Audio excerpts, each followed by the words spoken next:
You've seen how we fillet these catfish. Here's how I like to prep them, how I like to cook them, you know. People ask oftentimes, do they taste muddy? Do they taste gross? Well, you watched how I filleted them in a recent video where I take that mud line out and I get down to these 4 catfish fingers per fish. And what I do even one step further, as you can see now, I've cut these fingers in half. So I'm really getting 8 catfish chunks per catfish. And what I'm doing now, you can see I got nice neat catfish nuggets, catfish chunks, and I'm soaking them in milk. And you can see it's a pretty clean meat. A lot of people think it's dirty and gross. It's pretty clean, white, flaky meat when it's done. So I'm soaking them in milk. It takes out some of that gamey flavor.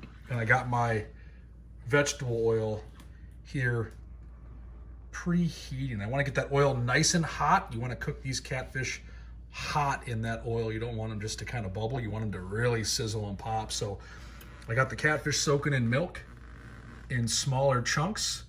I got the vegetable oil in the pan preheating.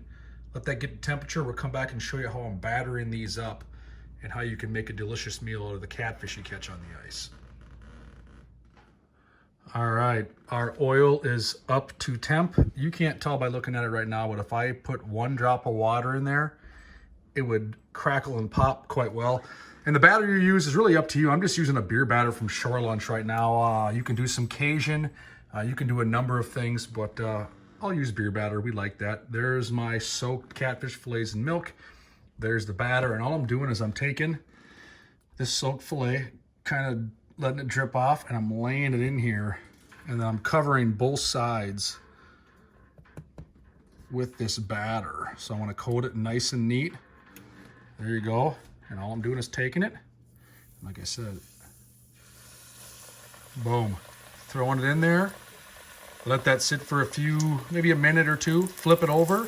Doesn't take long to cook this, and I'll repeat the process and fill this pan with delicious catfish. And we'll come back here when it's done and show you the finished product and chow down. All right, you can see these have been cooking for a little while. I flipped them a couple times, and there's really 2 parts to this catfish finger. You have the point and you have the base, and the points don't take as long. The base, the thicker portion here, you can see on some of these, takes a little longer, but we'll take some of these off now. And all I'm doing, oh, you can see that nice golden brown. I'm gonna set these over here. Just use a fork. And I think a lot of them are gonna be done at this point. You can see here these larger, thicker pieces. They look like they're about ready.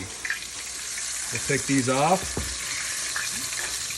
Ooh. Lay them on that pad there.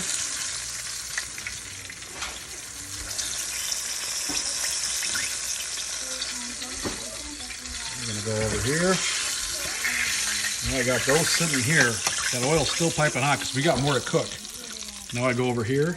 And you can salt and pepper it to taste. So you can do, I like a little bit of salt.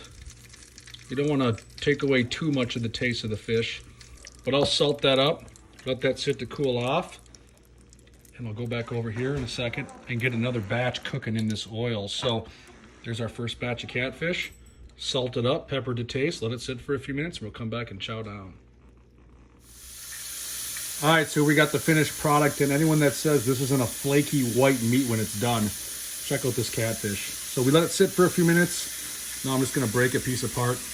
Check that out. Super tasty, channel catfish caught through the ice, deep fried and from Shore Lunch. Anyone can do this. It's not a gamey fish. It tastes wonderful, and I'd take this personally over walleye. Give it a chance yourself. Give it a shot if you catch one. Bring one home. Chow down.